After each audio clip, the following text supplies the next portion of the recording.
hacer el disco, gracias Nacho por hacer este libro y por darme el honor de leerlo hace ya unos meses y de poder releerlo ahora que está impreso. Para mí como dije hoy, es un gustazo enorme por múltiples razones, por el amor que tengo por la música de Fernando y también porque está buenísimo, creo, que se haga esta serie, que se hagan este tipo de libros que ayudan a recuperar el patrimonio inmenso que tiene una cultura como la de Uruguay, una música como la de Uruguay, en la cual este rubro, el de los libros sobre discos, era un debe gigantesco. Habían algunos casos aislados, pero creo que esta serie empezó a hacer un poco de justicia con estas obras para ponerles todo lo otro que no está en la música, ¿no? Para ponerles la historia y en este caso, lograr una obra que creo que ensancha y desborda las 15 canciones que trae este disco, porque hay muchos posibles abordajes cuando un escritor, cuando un periodista, cuando un crítico o un psicólogo se propone escribir y describir una obra musical. Y bueno, siempre la palabra de los protagonistas es fundamental, por supuesto, pero creo que en este caso hay una enorme virtud que es, primero, la capacidad de análisis, de llevar a palabras el sonido que tiene Nacho, que se la admiro desde siempre, porque uno empieza, yo lo conocí primero leyéndolo en las páginas de la diaria y después un día me lo presentaron y nos volvimos muy amigos, pero no es fácil llevar a las palabras los sonidos, ¿no? Transformarlos en texto, transformarlos en literatura, en imágenes, y Nacho eso lo hace muy bien. Pero además de esto, este libro tiene un gran poder reflexivo. Es un libro donde hay abundantes pasajes que a mí hasta me sorprendieron, no porque dudara de tu capacidad reflexiva, sino porque no la conocía en esta dimensión que está acá.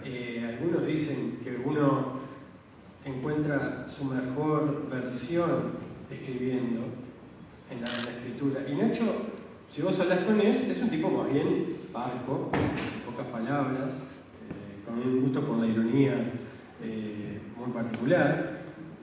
Y en este libro, sinceramente, a mí me sorprendió en el plano filosófico, ¿no? Quiero leer solamente un pasaje de un párrafo de ese libro, dentro del libro que hay aquí, porque el primer capítulo de este libro, dedicado a La casa de al lado, a la canción que abre esta obra, es un verdadero pequeño librito, ¿no? Es un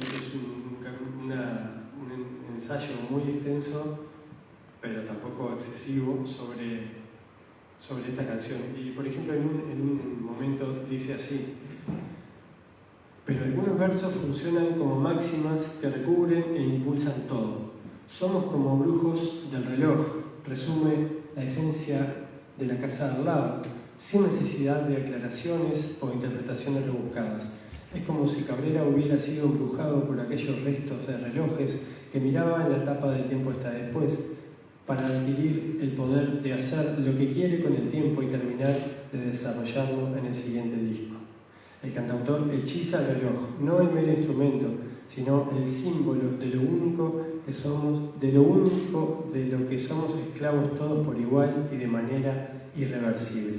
El dinero se puede recuperar, pero el tiempo, si hubiera que transformar en canción al legendario cuadro de Salvador Dalí, La persistencia de la memoria, aquel en el que los relojes se derriten, a nadie le deberían quedar dudas de que sería La casa de al lado. Esto es solo una pequeña muestra, ¿no? Yo creo que voy a decir algo capaz que es un poco polémico, pero creo que Nacho en este libro se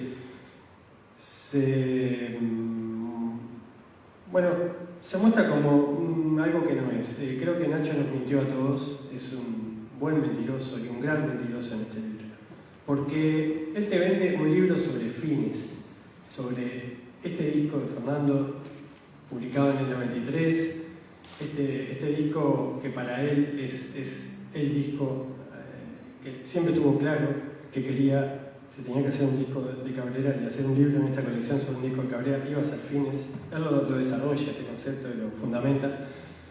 Pero este libro es mucho más que Fines. Es un libro que en 160 páginas, 170 páginas, funciona como una buena síntesis de la vida de Fernando y de la obra de Fernando, porque está todo el tiempo saltando de cada una de estas 15 canciones al tiempo y al espacio, como si fuera en un bucle, como un poco esa idea que él maneja de la casa al lado, de esa idea de que rompe el tiempo y de que rompe el espacio. Fines sale y entra de Fines todo el tiempo, se va a los 80, a los 2000, a la infancia de Fernando, a Paso Molino o a Bolivia, al Maturana, a los Scouts, a la casa de Coriún y Graciela ahí en el Parque Valle, en el Prado, perdón. Además de esta minuciosidad y de estas palabras precisas y del vuelo poético y del sentido del humor que tiene la escritura de Nacho, también es un justo tributo, creo, a un montón de músicos, de grandes maestros de la música uruguaya que participan y que están aquí en Fines, que suenan aquí en Fines, como Mariana Berta, una de las protagonistas de La Casa al Lado, siguiendo por tantos otros como Andrés Recaño, Juan Fatoruso, Gustavo Echenique, Mariana Ingold, Irene Kaufman, Alberto Mañones, Silvia Meyer, Carlos Pla, Esteban Falconi y tantos otros. Después el libro comienza con este gran capítulo y riquísimo capítulo sobre La Casa al Lado, y después avanza y tiene una buena... El cañón central es un análisis, canción por canción, pero lejos de resumirse y aislarse en cada canción, ahí en esos análisis es donde aparecen los múltiples Cabrera o los posibles Cabrera que aparecen en este libro. Porque a veces una canción hay como un rápido ejercicio de sinapsis y termina desembocando en un tema inesperado para esa canción. Como por ejemplo, cuando analiza la canción con Gustavo Nochetti, bueno, ahí la charla se dispara a los amigos. Y bueno, y Cabrera es lo que tiene la conversación, ¿no? Porque aquí hubo muchas horas de conversación y de charla donde a veces el ritmo y los rumbos que toma esa charla son un poco aleatorios, un poco regidos por la lógica. Entonces aquí aparece, bueno, lo voy a listar, así, Abuelo del Pájaro, Cabrera y el candombe, Cabrera y el fútbol, Cabrera y los arreglos, el Cabrera patrón, que dice que en este disco se le trató de pagar a todos los que participaron dentro de lo posible, Cabrera y las guitarras, las historias de sus guitarras, desde la Gibson de Paul, que está en la tapa del disco, hasta la Telecaster, que está en Buzos Azules, Cabrera y, bueno, todo tipo en algunos momentos el libro se puede poner muy técnico y muy laberíntico sobre, por ejemplo, cuestiones técnicas, pero rápidamente sale de ese lugar y Cabrera mismo le dice, bueno, yo no soy ningún friki de los pedales y de los grabadores, y también aparece el humor cuando dice, bueno, si se rompe el auto lo llevo al mecánico, no tengo por qué grabarme yo todos los discos. Después aparecen canciones como, bueno, en Tuve, alguien dijo hoy en un tuit la definió como la canción más desoladora sobre el desamor que conoce. Y uno escucha esa canción y escucha esos versos con los que termina, que dicen no podrás no retribuir, y que quedan resonando es imposible, de esas canciones que quedan atadas o unidas a un verso en particular, ¿no? Cabrera en esta canción habla sobre el rol del intérprete, sobre el rol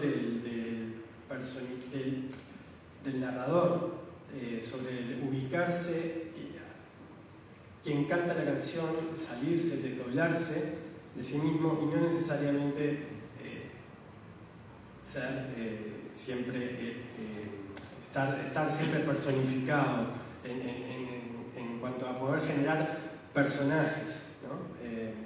Que cantan y que cuentan una historia. Cabrera y Piazzolla, el impacto de pulsación, Cabrera y los Beatles, Cabrera y... Bueno, otra virtud que tiene este libro es cómo están linkeadas las canciones. A partir de una canción, Nacho demuestra conocer no solo esta obra, sino toda la obra de Fernando, para poder establecer vínculos. Por ejemplo en la canción En Tuve, poder linkearla con Todo o con La Garra del Corazón. Después aparecen otros colores como el humor, la ironía, hecha canción, ¿no? en España.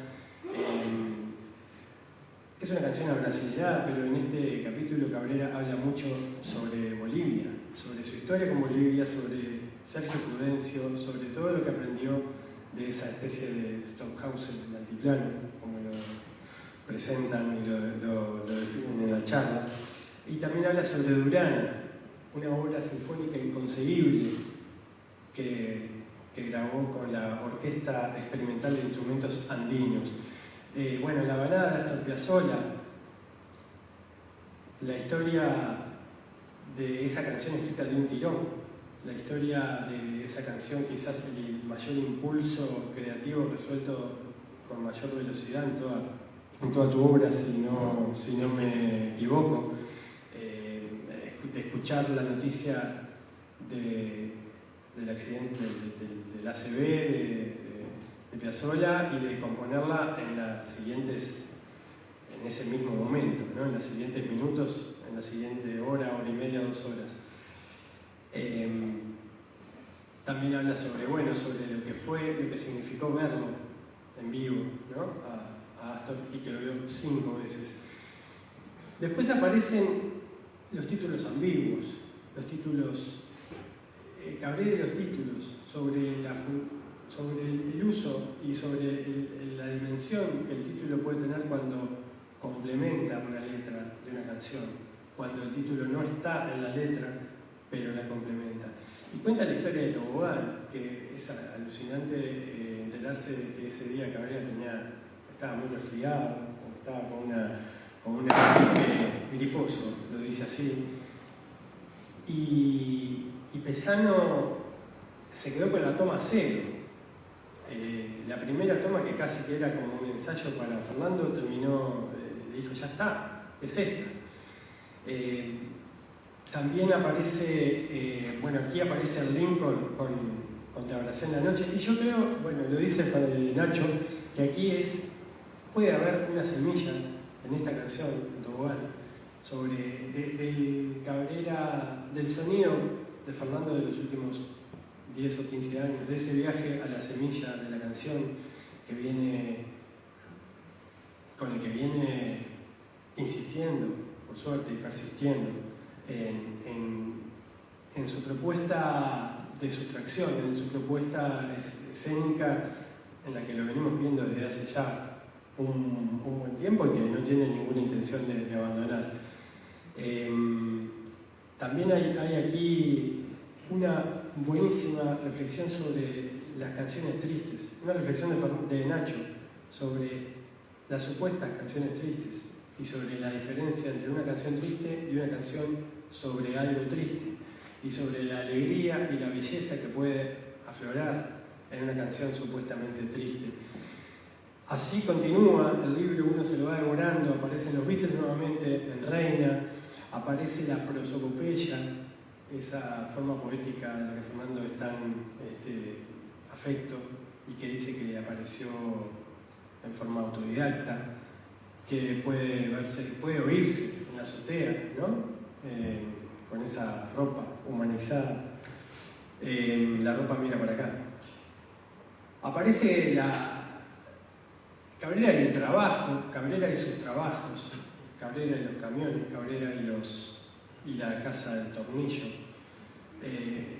Esa que Nacho dice que esa sí lo esperó, a diferencia de la casa de al lado.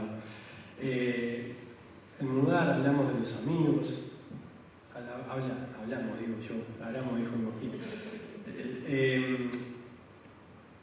Aparece la microcanción, esa costumbre que tiene Fernando y que ha ejercitado mucho en los últimos años, como Ramito de Jazmín, Jerry Candombe, Cancionero. Ahí en este disco ya está muy, muy presente ese ejercicio de síntesis que quizás le lleve más tiempo que hacer una canción de 5 minutos.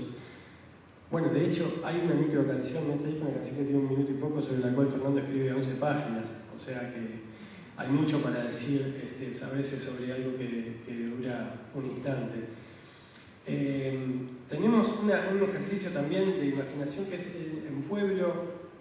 Nacho dice que es posible encontrar a Larsen, el personaje onetiano, en esta canción. Aquí aparece Onetti, aparece ese estante donde está Borges, Onetti y Hemingway. Aparece Onetti como una figura clave en la vida de Fernando porque él lo menciona como que a partir de ese descubrimiento a los 16 años le cambió como que empezó a interesarse por el mundo del arte. Y eso viene de la mano con ese relato de pasar de una casa sin bibliotecas y de una barra de amigos donde no existían, donde no era un elemento cotidiano la lectura, la biblioteca, los libros, a cambiarse de liceo, del Maternal al Bauzá, y ahí es donde aparecen los amigos con bibliotecas, los amigos que empiezan a invitarlo a ir al cine o a la cinemateca o al teatro, y esa sensibilización que tiene un punto de inflexión en ese año, ¿no? Aparece también la corrección política, la dictadura de las redes, o lo que genera una canción, o la ausencia de una canción, o la modificación de una canción. En El mal del sueño aparece la posibilidad en la cual reflexionan y conversan ellos dos sobre la posibilidad de que un artista en determinado momento de su carrera diga: ok, esta canción no me representa, voy a modificar esta parte, o voy a... así como Fernando tiene una imagen preciosa, dice: así como se puede remezclar el sonido, ¿por qué no se puede remezclar una letra? Obviamente que con mucha justificación, ¿no?, sobre por qué hacerlo en ese momento. Atlante Dorado, aparecen los mitos, aparece la letra de Imposibles, ¿no?, aparecen los objetivos, aparecen ese cuestionamiento que hace Fernando de esa fruición por hacer y hacer y hacer y hacer, por viajar y viajar y viajar,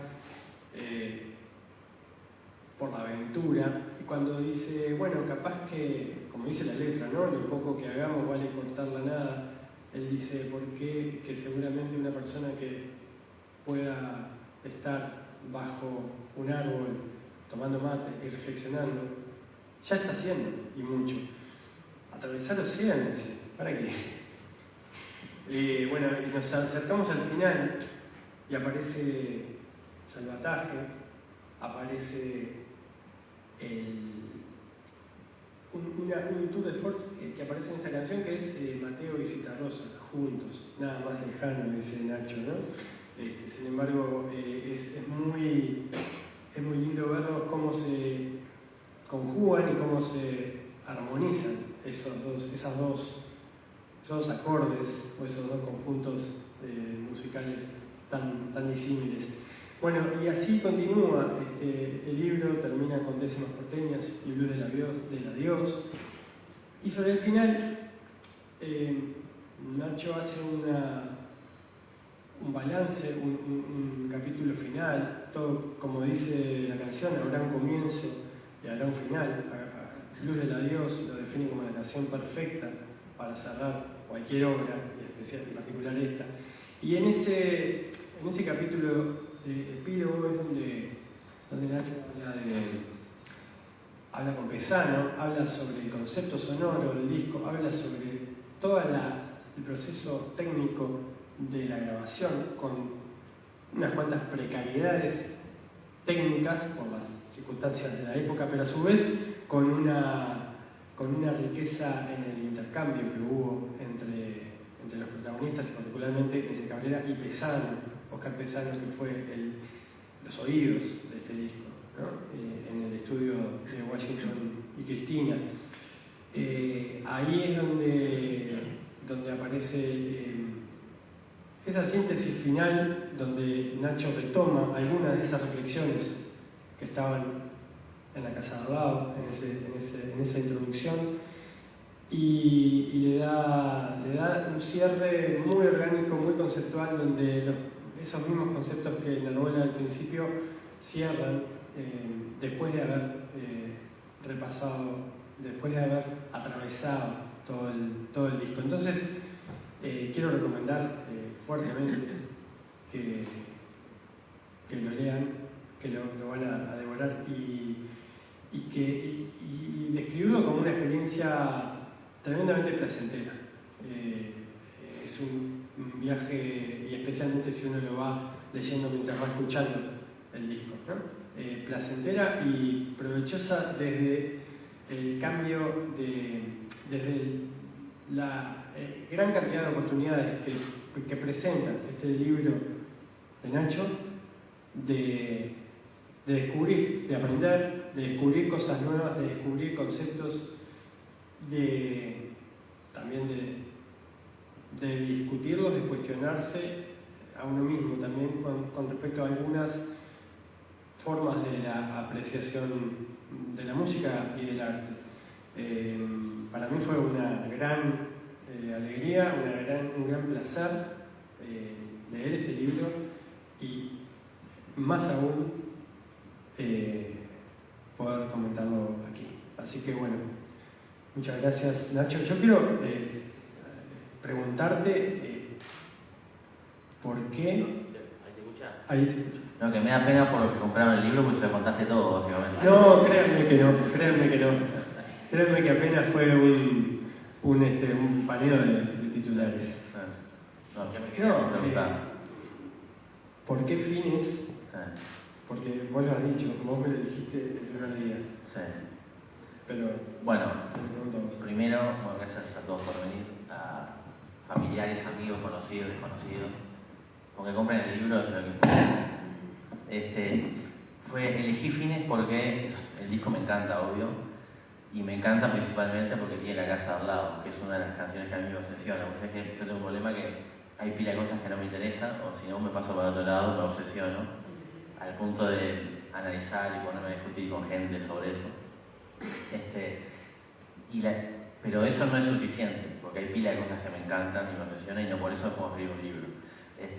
El tema era que además hay un hueco, o yo me pareció que había un hueco en cuanto a que se precisaba que alguien se ponga a reflexionar sobre ese disco o sobre la obra de Cabrera en particular, porque si bien hay un libro anterior, está de Temponi, como dije, más bien biográfico, digamos, y me parecía que se precisaba, hincarle el diente a la obra de Cabrera. Aparte yo lo había hecho en el diario de varias maneras, en reseñas y eso, y me parecía interesante. Entonces le dije, primero se lo dije a la editorial, después le dije a Fernando. Me acuerdo que el asunto del mail era tomátelo con tranquilidad. Y yo también me lo tomé con tranquilidad. Y ahí empecé, pero yo ahora lo cuento y parece todo re natural, pero en realidad fue un desafío bastante importante porque, está bien, tengo la obsesión, todo me encanta, pero de ahí a ponerme a escribir y a tener cosas para decir, hay un largo trecho, ¿no? Pero es como aquella famosa frase de Kennedy cuando presentó el programa espacial, que dijo: elegimos ir a la luna no porque es fácil, sino porque es difícil. Bueno, y eso, entonces, bueno, esto para mí me supera. Bueno, entonces por eso lo voy a hacer. Entonces me puse, bueno, capaz que me demoró un poco más de lo que preveía, pero bueno, quedé contento con el resultado. Y por lo que, bueno, vos también quedaste contento por lo que veo. Pero por los comentarios que he tenido, ha sido positivo. Yo sé que Fernando, vos no leíste el libro hasta que estaba... No, lo leyó hasta que cuando terminé. Bueno, hasta que estaba bastante avanzado. Sí, no, cuando eso terminé. es lo que iba a decir. Sí. Contame qué sentiste cuando lo leíste, porque también es un cheque en blanco que firma un músico, ¿no? Sí. Lo que pasa es que yo lo leí justamente, no sé, para un mes lo leí. Y yo me había quedado con la imagen, la impresión de las breves y que en el libro son más bien tangenciales charlas que Ignacio había tenido conmigo en mi casa. Y para mí era digamos, como una entrevista un poco más larga y nada más, ¿no? No tenía mucha idea de lo que sería el libro en definitiva. O incluso pensé, capaz que es un libro típico de estos de entrevistas. De luego sale una entrevista entera, bueno, nos reunimos muchas veces. Pero entonces me llevé alguna sorpresa cuando leí el libro terminado. Primero, que no era eso que yo me imaginaba, un libro de entrevistas, sino que había mucho trabajo de él, de análisis, de reflexión. Había una voz propia que tenía el libro que iba mucho más allá de mis opiniones o mis palabras, lo cual ya me pareció muy interesante. Después, la comprobación, una gran satisfacción de la profundidad de los enfoques, la amplitud de la mirada de Ignacio, que abarca lo musical, lo letrístico, lo arreglístico, en fin, y muchas idas y vueltas que tiene su análisis, la forma tan sagaz de ver las cosas. Y por último, que no, me parece que no es menor para nada, algo que yo ya había notado en sus artículos periodísticos de distintos temas, de música por un lado, pero también de política y otras cosas que él hace. Por último, la satisfacción también de ver que estaba muy bien escrito, ¿no? O sea que verdaderamente es un placer la lectura más allá del tema. Él es dueño, tal vez por su oficio periodístico, pero bueno, lo ha desarrollado y ha ido un poco más allá, es dueño de una prosa envidiable, si se me permite. O sea que, bueno, esa primera lectura mía del libro fue altamente satisfactoria, me siento honrado por el libro, muy feliz. Así que nada, agradezco mucho, no tengo mucho más para decir, salvo que agradecer a él, a Javier por haber venido hoy, tomarse también el trabajo de hacernos esta linda panorámica del libro, y a ustedes también por estar aquí presentes, salvo que ustedes tengan algo más para charlar o preguntarnos. Yo quiero aprovechar que estás acá para que vos también puedas contar qué es Fines para vos hoy, porque es un disco que este año tuvo particularmente una segunda vida y como lo dice Nacho, como lo dice Pesano y Cabrera en el capítulo final, una restauración con esta reedición, con esta remezcla publicada en vinilo por el sello Ayuí, que fue el primer disco que sacó Ayuí hace casi 30 años y es el primer vinilo que saca Ayuí en esta segunda vida del vinilo, ¿no? Así es, fue el primer CD de Ayuí. Bueno, sí, tuve la suerte, porque eso no sucede con todos mis discos, de los cuales lamentablemente no he conservado las cintas originales, porque en aquellas épocas muchas veces eran muy caras para mi bolsillo o porque no tuve la precaución, no sé. Pero en este caso, hace unos pocos años, 3 o 4 años, Óscar Pesano, el técnico responsable de la grabación, un día me comenta que, no sé, él había encontrado, no sé, en su casa, los originales de esta grabación en 16 pistas, no me acuerdo bien el soporte, el formato, no sé si era VHS, se usaba en esa época, aunque VHS ustedes lo asociarán con el video, pero también fue un formato que se usaba en grabación, que permitía, o si era en cinta mismo, cinta de carrete, no me acuerdo ahora. La cuestión es que pudimos, por impulso de Pesano, digitalizar una por una las 16 pistas de cada canción del disco. Y una vez digitalizadas, poder comenzar a volver a retocar y hacer cosas, mejoras de todo tipo que en el origen no habíamos podido hacer. Entonces esta nueva mezcla que hicimos es más que una nueva mezcla, es prácticamente con los materiales originales volver a hacer el disco, volver a mezclarlo, darle a cada pista un tratamiento de nuevas ecualizaciones, reducir cosas que nos parecían excesivas, de repente la reverberación, el eco, mejorar el sonido de cada platillo de la batería, de cada flauta, de cada fagot, de cada corno inglés, de cada violonchelo, las guitarras mías, las voces, una por una, los coros que grabamos con Mariana Ingol, Osvaldo Fatoluso y Andrés Recaño, mejorar la ecualización de las voces de cada coro, cuando había de repente un exceso de graves, poder recortar esos graves, mejorar los agudos, poner otro tipo de reverberaciones más acordes con esta época. En fin, para mí el disco fue como hacerlo de nuevo, nos tomamos como 1 año y medio para todo este nuevo proceso, que ahora está plasmado en un vinilo, para cumplir con esta moda reciente de los vinilos. Y la verdad es que suena formidable el disco, se los recomiendo. También creo que fue subido a soportes digitales, no me acuerdo si Spotify o algún otro, con esta nueva mezcla también. Y bueno, para mí es un nuevo disco, es una maravilla como suena. Y reencontrarme con ese material significó muchas cosas. Por un lado, me atrevo a decirlo de forma quizá nada modesta, pero fue reencontrarme conmigo mismo, con 30 años menos, y me gustó ver lo que hacía yo en esa época, o mejor dicho, lo que era capaz de hacer. Un disco que, por ejemplo, yo reflexionaba que yo hoy no haría,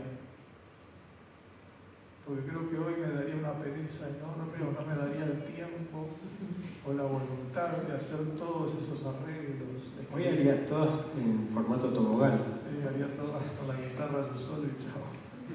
Pero ahí todavía yo estaba en mi empuje arreglístico, que fue uno de los motores y orígenes de mi carrera musical, y le dediqué muchos meses previos a la grabación a escribir las partituras de cada instrumento, hasta del piano en muchos casos. Puse tanto tiempo en eso que hoy pienso, hoy no lo haría, francamente. Pero me alegra mucho haberlo hecho. Fue una etapa de mi vida y también un poco antes y un poco después, fueron unos cuantos años de un trabajo de mi parte fuertísimo, que hoy me asombra. Fueron muchos discos seguidos, a veces por 1 año o 2 de diferencia entre uno y otro, mucha composición. Convoqué a muchos colegas queridos, muchos músicos de primerísimo nivel de este país, que aprovecho para decirles, he tenido la suerte en mi vida siempre de poder contar para mis proyectos, tanto sea discográficos como en vivo, bueno, con los mejores músicos de este país, algo que me da tanta satisfacción. Un poco todo eso es para mí fines. También es una peliculita así de unos 30 o 40 minutos de quién era yo a los 30 años, 30 y pocos años. una época muy desencantada de mi vida, muy enojado con la industria discográfica uruguaya, con una cantidad de aspectos relacionados con mi profesión. Una etapa de mi vida bastante depresiva, y me gustó comprender que a veces, por más depresivo que uno esté, igual se puede ser capaz de hacer cosas. Esa es la reflexión. Hay un momento en la azotea, ¿no? Una de las líneas que dice: llego a casa entristecido, hace cientos días que no doy más. Pero sin embargo, ahí en ese tipo de momentos es cuando se prueba esa tesis de la tristeza bella y de la belleza dentro de esa tristeza, que se deja de ser tristeza. Eso es algo que continuamente aparece en todas estas canciones. Sí, en todas las obras artísticas de todos los artistas de la historia. O sea, hasta el más suicida de los artistas ha dejado cosas bellísimas que luego todos disfrutamos y ni siquiera tenemos por qué saber los prolegómenos de la vida privada de ese artista, ¿no? Esa es la capacidad que tenemos, lo que podemos hacer estas cosas. No importa mucho las razones de la intimidad del autor, son las partes de repente del libro que a mí un poco me molestan, que sea, pero es culpa mía también por haberlas dicho. Y bueno, hay mucho, ¿no? Hay poquísimas. Lo que importa es lo que queda. Y bueno, yo estoy muy feliz de haberlo hecho y me enorgullece, así como decía hace un rato, me honra lo bien escrito y lo lindo de este libro. A mí también me enorgullece haber hecho ese disco, y creo que para mí siempre va a ser, dentro de mi ya, yo creo, extensa discografía, siempre va a ser un baluarte muy especial, Fines. Una pregunta más, Fernando. En esa época tu actividad y tu actualidad, tu trabajo musical era muy diferente. Hoy llegas a lugares de la Argentina, por ejemplo, que en ese momento ni soñarías, ni sabías que existían. Tu música llega a mucha gente, no a mucha, pero llega de un modo muy profundo a un núcleo de personas infinitamente mayor, y no estoy hablando de cantidad, sino también de calidad. Puede ser que este volver y revisitar este disco a través primero de la remezcla y de la reedición y ahora del libro, que también te haga recuperar o tomar algunas de esas piezas como tuve, por ejemplo, o algunas otras que están en este disco, que son de esas que rara vez haces en vivo? Bueno, ya ha pasado eso, estoy haciendo 4 canciones del disco, empecé a hacer hace unos meses. Una de ellas a pedido de Ignacio, que es Tobogán, que estuve haciendo también todo el año pasado y la balada de Astor Piazzolla, ya que se cumplían 100 años desde su nacimiento, y no solo en Argentina, en muchas partes del mundo hubo toda clase de homenajes y conmemoraciones. También recuperé Salvataje, la que habla de Mateo y Citarrosa, que yo nunca la hacía en vivo, ahora la estoy haciendo. ¿Y cuál fue la otra que agregué? No me acuerdo. Sí, o sea, estoy haciendo de nuevo alguna canción. La casa de al lado que la hago siempre. Sí. Pero bueno, dejemos a la gente tranquila y libre. ¿Alguna pregunta? Ya estamos estirando mucho esta reunión. Una canción. Sí, ¿no? Imposible. No, hoy no. Una pregunta. Sí, dila. Leí en el libro que titular un tema es un trabajo complejo, puede ser un poco arduo, y más aún un disco, que puede ser un trabajo de tiempo. En particular ese nombre, Fines, ¿se puede explicar de qué se trata? ¿El nombre? Sí. ¿El nombre? No. Y para mí Fines tiene 2 posibles significados. Si ustedes quieren pueden tener muchos más. Uno está relacionado obviamente con el fin de las cosas, con que se acaben las cosas. Y el otro con el significado que tiene la palabra fines como propósitos, objetivos, exactamente. Para mí tiene esa doble lectura. Queda abierta. Queda abierta. Queda abierta, claro. Hay una página entera sobre la ambigüedad de las canciones. No la voy a decir. Y hablando de finales, terminamos. Para una pregunta. Mónica Colín. Sí, una pregunta para Ignacio. Bueno, sí. Cuando terminaste tu trabajo y se lo diste a Fernando, ¿cuánto pesaba o qué expectativas vos tenías de nada, de la opinión sobre ese trabajo? Y obviamente tenía para decirlo en francés, ya que no me desapareció, un cagazo bárbaro. Sí, sí. Y obviamente fue de todas las repercusiones que tuve la que me dejó más contento, más que la editorial incluso.